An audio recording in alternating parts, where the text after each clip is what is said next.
Le decíamos al inicio de este espacio, aquí en la Ciudad de México, 59 de cada 100 habitantes que nacen en hogares pobres superan esta condición en su vida adulta. Así lo reveló el informe de movilidad social e igualdad de oportunidades, elaborado por el Centro de Estudios Espinosa Iglesias. Para conversar sobre este tema se encuentra con nosotros Mónica Orozco, quien es investigadora en este centro. Mónica, bienvenida. Muchísimas gracias por acompañarnos. Hola, Alejandra. Buenos días. Bueno, pues para empezar, explícanos qué es la movilidad social, cómo se mide, para aquellas personas de la audiencia que no están familiarizadas con este término, puedan entender por completo el contexto en esta entrevista. Sí, mira, te platico. En el Centro Espinosa Iglesias tenemos una encuesta que se viene levantando desde el año 2006. Esta es la tercera vez que tenemos una encuesta nacional, pero con representatividad para la Ciudad de México. Y justo lo que busca la encuesta es medir la movilidad social entendida como qué posibilidades tienen las personas de mejorar su condición socioeconómica en relación al resto de la sociedad en comparación con la situación que vivían sus padres. Entonces, parte de la explicación central de la movilidad social lo que busca es decir cómo tus condiciones de origen, la situación en la que naces, el ser hombre, ser mujer, el haber nacido en la Ciudad de México o en el sur del país o en el norte, van a determinar tus posibilidades de mejorar en la vida.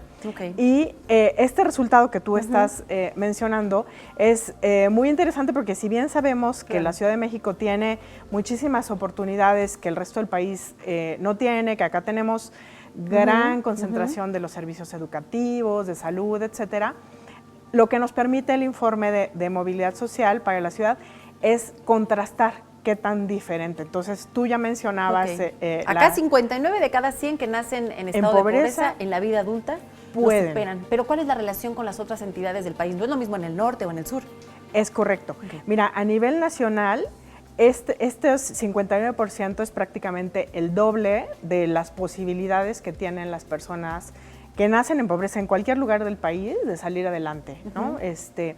Y si lo comparamos, por ejemplo, con el sur, este porcentaje es prácticamente 4 veces. O sea, es un contraste muy grande y lo que nos dice es, la Ciudad de México es un lugar de oportunidades, sí, puede serlo. Sin embargo, otro de los resultados importantes del informe nos dice que más del 41% de toda la desigualdad que vemos en la ciudad está explicada porque no tenemos suficientes políticas que nos den igualdad de oportunidades para las personas. Y que además en este informe también se arroja otro dato interesante. No es lo mismo, hablando particularmente de la Ciudad de México, las posibilidades de desarrollo para un hombre para una mujer, pese a las políticas públicas que se han implementado en materia de igualdad de género.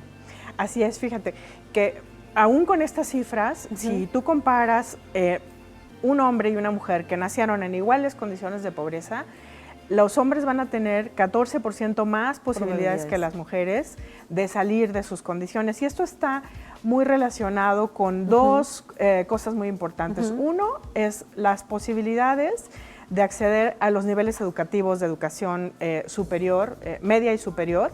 Pero la más importante en el caso de las mujeres es que existen oportunidades para que puedan insertarse al mercado de trabajo. Entonces, si nosotros vemos los datos globales en la Ciudad de México, 76% de los hombres están trabajando dentro del mercado laboral, percibiendo un ingreso, comparado con solamente 46% de las mujeres. Pues es una cifra pues interesante que habrá que revisar. Hay muchas preguntas, los invitamos a que por supuesto consulten este informe a través de sus plataformas. Por ejemplo, ahí podremos saber qué tanto el origen de las personas determina su futuro. Basta con el talento y el esfuerzo para salir adelante. Estaremos muy pendientes. ¿Algo más que quieras agregar? Mónica Orozco, se nos termina el tiempo. ¿Algo que quieras agregar?